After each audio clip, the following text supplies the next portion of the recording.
બાપ અને દીકરીનો પ્રેમ કેવો હોય છે કે બાપ કંઈક બહાર ગયો હોય ને રાત્રિનો સમય થાય ને ત્યારે પત્ની પણ સૂઈ જાય, બાળકો દીકરાઓ પણ સૂઈ જાય. એક દીકરી એવી છે કે જાગતી હોય કે મારો બાપ ક્યારે આવે, મારો બાપ ક્યારે આવે, મારો બાપ ક્યારે આવે.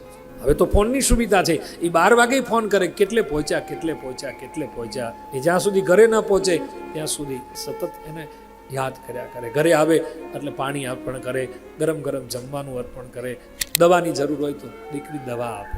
ઘરમાં બાપને કોઈ ન કહી શકે, પત્ની પણ ક્યારેક ન કહી શકે, દીકરાઓ કંઈ ન કહી શકે, પણ એક દીકરી એવું છે તત્વ કે બાપને કહી દે કે આમ નહીં આમ જ થાય, બાપને કહી શકે. કારણ કે બાપને પ્રેમ હોય છે દીકરી ઉપર. હવે એ 17 વર્ષની, 20 વર્ષની, 24 વર્ષની હરણીની જેમ નાચી હોય, કૂદી હોય અને એકદમ બીજાને અર્પણ કરવાની થાય ત્યારે બાપ માટે તો કેટલું મોટું કઠિન કામ છે, કેટલું મોટું કઠિન કામ છે.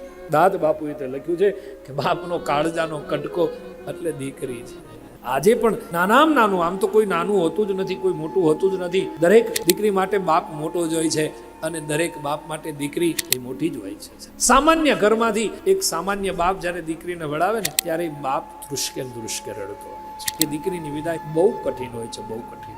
કારણ કે બાપને ખબર છે એનું સર્વસ્વ ચાલી જવાનું અને બાપનો શ્વાસ છે ને દીકરી તો સાહેબ.